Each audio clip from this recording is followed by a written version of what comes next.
From the studios of Boise State Public Radio News, I'm Gemma Gaudette. This is Idaho Matters. As people prepare for an evening of candy and frights, we thought we'd help set the mood with a look at one of America's most dark and melancholic writers, Edgar Allan Poe. Known as the father of horror, Poe's work not only evokes dread, but it also helped to pave the way for detective fiction, leaving a lasting impact on today's popular culture. Dr. Stephen Olsen-Smith is a professor of English literature, and he's joining us now for a look into this important figure's life. Dr. Smith, really nice to have you on the program. Nice to be with you. Can we start out by you telling us a little bit more about Poe and his life? Sure. Poe's life did not start well, and it ended terribly. So that's necessary framing for any discussion of Poe's biography. He was a child of itinerant stage actors. His father abandoned the family when he was 2 years old, and his mother died shortly afterward. He was committed to foster care, but never formally adopted by parents with whom he experienced unquiet relations into young manhood. And once away from home in college, he developed gambling problems, and most tragically, an addiction to alcohol that he would continue to struggle with up to the end of his life. And so the rootlessness of his childhood and the stigma of exile in his personal life has strong parallels to conditions of alienation and longing in his writings, perhaps most profoundly to the mind's susceptibility toward depression and the indulgence of self-destructive impulses. On the other hand, the lack of patronage and support in Poe's life resulted in a work ethic that enabled him to stave off poverty in some periods of his career, and a passionate devotion to the craft of writing, which was his sole means of subsistence and which made him one of the preeminent literary critics of the first half of 19th century America, as well as a signature writer and poet involving the dark romantic subject matter that you've referred to, as well as his status as the originator of the detective story. What kind of insight do you think we can gain from his art into what his worldview was? Well, as with any writer, Poe's subject matter and worldview, they stem from a variety of biographical, social, and historical influences. The best known elements of his writings originate in the Gothic tradition and German Romance fiction, of which two examples were E.T.A. Hoffmann and Ludwig Tieck, who were productive in the late 18th and early 19th centuries. For instance, in addition to the Nutcracker and the Mouse King, on which Tchaikovsky's ballet is based, Hoffmann gave us the horror story The Sandman, on which no less a psychiatrist than Sigmund Freud based his theory of the uncanny. Stock conventions in this tradition include supernatural subject matter, dark and decaying architecture, remote settings and locales, and the overlapping boundaries of the rational and irrational in human experience. Such writings were enormously popular and inspired imitators in both England and America, but they were often deficient in depth and detail and lacked narrative control. It was Poe who really brought these skills to the genre, achieving his best stories and poems. Sorry? No, I was going to say, so in keeping with today's theme then, I understand that you do have a passage from one of Poe's poems to share with us, and it's called The Haunted Palace. Would you mind reading it to us? Okay, well, sure. Just to provide a little bit of context first, the Haunted Palace is a poem of several stanzas. The first several stanzas describe the monarch thought in his dominion, a representative of the human mind within a majestic edifice that is characterized by rational thought and sanity and beauty of expression.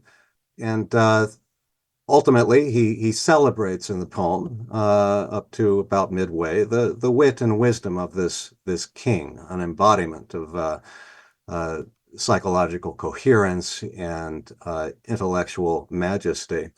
But to quote from the final two stanzas, evil things in robes of sorrow assailed the monarch's high estate. Ah, let us mourn, for never morrow shall dawn upon him desolate. And round about his home, the glory, the blushed and bloomed, is but a dim remembered story of the old time entombed. And travelers now within that valley through the red litten windows see vast forms that move fantastically to a discordant melody, while like a ghastly rapid river through the pale door, a hideous throng rush out forever and laugh, but smile no more. Mm. My understanding is that this poem was also used in his short story, The Fall of the House of Usher. Can you tell us a bit about that piece as well? Sure, The Fall of the House of Usher is a story in which the narrator is the childhood friend of the main character, Roderick Usher, who has summoned his friend, the narrator, from afar to help comfort him as he struggles with the onset of illness on his own part and with the illness of his twin sister, Madeline. Roderick is like the figure of thought in the Haunted Palace, a genius and a multifaceted artist who has mastered music, painting, and also poetry. And the Haunted Palace is presented in that story as the product of Roderick's poetic artistry. It is used by Poe to symbolize a central theme of the story, and that is the deterioration of thought and sanity as a result of human experience's tendency towards sorrow. Evil things and robes of sorrow having assailed the monarch's high estate in the poem. And in a similar fashion, Roderick and Lady Madeline, the last of their family, the Ushers, are confronted by the deterioration of their family line and their own pending demise within the story. Poe's work tends to be quite popular around Halloween. What do you think it is that appeals to people about his writing during this particular time of the year? Well, American readers have always loved a good horror story, and Poe will always be a major touchstone for the genre. His ability to transport us for brief periods away from the pressures and sometimes the stultifying routine of modern life remains very potent in written English. And I can say that in respect to college students today, not all of whom are reading as much or as well Mm-hmm. in our age of text messaging as students used to be able to read. Of all the writers covered in my sophomore level survey of American literature up to the Civil War, Poe tends to be the most frequent subject of student term papers. So on one level, Poe's ability to tell a great story continues to have an impact in an age of reading decline. On another, perhaps more profound level, Poe's signature preoccupations with melancholy and sorrow, with human loss, fears of mortality, fears of emotional instability, and what remains a rationally oriented culture for American society. These are universal themes that more or less Mm-hmm. all of us can relate to seriously at various points in our lives. When we're feeling down for reasons that matter deeply to us, we don't like to be told to cheer up. When we're depressed, it feels dishonest to act any other way. So beneath the excess and spectacle, even of Poe's most morbid subject matter, there's a seriousness about human psychological struggle that still speaks directly to human experience Mm-hmm. in his writings. And in what ways do you think Poe's themes and ideas continue to show up in today's pop culture? Well, Poe is really ubiquitous in popular culture. As you said, sightings of the man and his writings proliferate every October. This time last year, it was a Netflix miniseries inspired by The Fall of the House of Usher. This year, a stage play, Nightfall, with Edgar Allan Poe, is being performed around the country, including here in Boise at the Morrison Center, where Boise State students and faculty have done a wonderful job with the production. Ever since Poe's death, his life and writings have had a near legendary status and following. For instance, we can see many of his storytelling techniques and aspects of narration and dialogue adapted to film, beginning with the multitude of B-rated black and white horror movies of the middle 20th century. And probably no other literary figure has been adapted so extensively in comic books over the decades. He remains a source of inspiration for more serious forms of visual art as well. So much as his own writings continue to affect us at levels ranging from diversion and entertainment value to aspects of the human condition that we take very seriously, Poe's cultural legacy is broad and wide-ranging today. Mhm.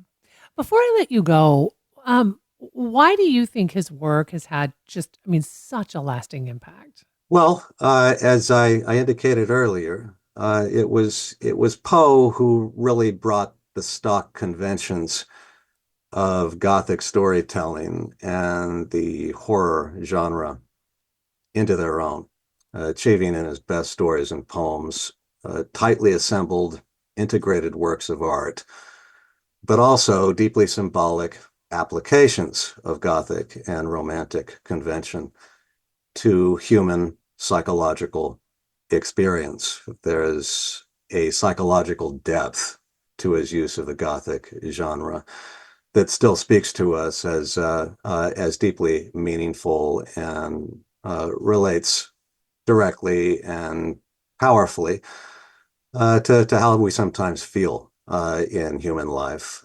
struggling with the ongoing challenges of post-industrial American life, much as Poe struggled himself. Thanks so much for listening to Idaho Matters. Boise State Public Radio and Idaho Matters are members of the NPR network. It's an independent coalition of public media podcasters. You can find more shows in the network wherever you get your podcasts. I'm Gemma Gaudette. We'll see you tomorrow. The candidates for November are set. I know Donald Trump's type. Between now and Election Day, we are not going back. A campaign season unfolding faster. Kamala Harris is not getting a promotion Than any in recent history. Make America great again.